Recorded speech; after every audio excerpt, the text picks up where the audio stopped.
Donald Trump যুক্তরাষ্ট্রের president হওয়ার পর থেকেই অনেকেই ভেবেছিল তার বন্ধু ইলন মাস্কের প্রতিষ্ঠান টেসলা দেখবে লাভের মুখ। তবে বাস্তবতা দিচ্ছে ভিন্ন তথ্য। গেল 3 মাসে কমেছে মাস্কের প্রতিষ্ঠান টেসলার বিক্রি। পাশাপাশি নতুন নতুন বিতর্কে জড়িয়েছেন এই মার্কিন ধনকুবের। ফলে প্রতিযোগিতায় টিকে থাকাও কঠিন হয়ে পড়েছে টেসলার জন্য, আর বেশ শঙ্কিত বিনিয়োগকারীরাও। 2024 সালে বিশ্বব্যাপী সর্বোচ্চ বিক্রিত গাড়ির তালিকায় শীর্ষে ছিল টেসলা মডেল ওয়াই, কিন্তু 2025 সালের চিত্র ভিন্ন। এমন পরিস্থিতির জন্য মাস্কের বিতর্কিত পদক্ষেপকেই তুষছেন মার্কিন গ্রাহকরা।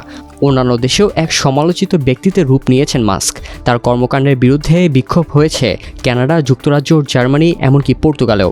শুধু কি বিক্ষোভ, কয়েকটি শহরে টেসলার শোরুম ও চার্জিং স্টেশনে ভাঙচুরের ঘটনাও ঘটেছে।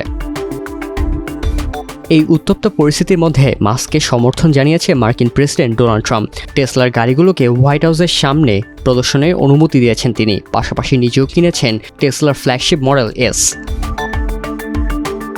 2023 সালে 18,10,000 ইউনিট গাড়ি বিক্রি করেছিল টেসলা। 2024 সালে তা কমে দাঁড়ায় 17,90,000-এ।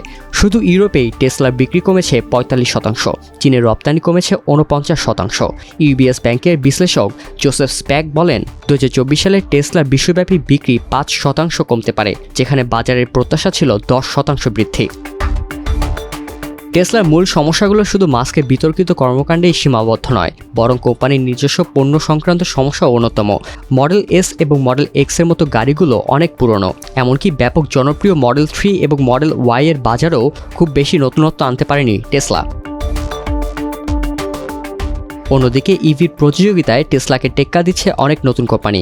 হান্ডাই ও কিয়ার মতো প্রতিষ্ঠানগুলো দারুণ সব বৈদ্যুতিক গাড়ি বাজারজাত করছে। চীনের ব্র্যান্ড বিওয়াইডি স্বল্পমূল্যে উন্নত পারফরমেন্সের গাড়ি এনে টেসলাকে চ্যালেঞ্জের মুখে ফেলছে। এছাড়া এশিয়া ও ইউরোপের বাজারে টেসলার সঙ্গে প্রতিযোগিতা করছে চীনের আরও কয়েকটি কোম্পানি। সম্প্রতি মাত্র 5 মিনিটে 250 মাইলের চার্জ দিতে সক্ষম এমন প্রযুক্তি উন্মোচনের ঘোষণা দিয়েছে বিওয়াইডি, যা টেসলার সুপারচার্জারের থেকেও বেশি দ্রুত। বাজারে আধিপত্য ফিরে পেতে রোবোট্যাক্সি নামক একটি বড় প্রকল্পে নজর দিচ্ছে টেসলা। জুনের মধ্যেই টেক্সাসে এই সেবা চালুর ঘোষণা দিয়েছে মাস্ক। যদিও এর আগে একই প্রতিশ্রুতি দিয়ে তা পূরণে মাস্ক ব্যর্থতার পরিচয় দিয়েছে বলে অভিযোগ বিশ্লেষকদের। এত কিছুর মধ্যে টেসলার শেয়ারের দরেও অস্থিরতা দেখা দিয়েছে। বছরের শুরু থেকে শেয়ার দর 40% কমেছে, যা বিনিয়োগকারীদের জন্য ভালো খবর নয়।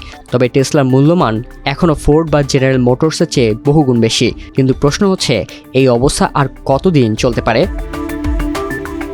অনেক বিশ্লেষক মনে করেন এখন টেসলাতে নতুন নেতৃত্ব প্রয়োজন। তারা বলছেন, যদি টেসলা সত্যি ভবিষ্যতে শক্তিশালী হতে চায়, তাহলে ইলন মাস্ককে সরে দাঁড়াতে হবে এবং নতুন অভিজ্ঞ একজন সিইওকে দায়িত্ব নিতে হবে। কিন্তু মাস্ক কি তা করবেন?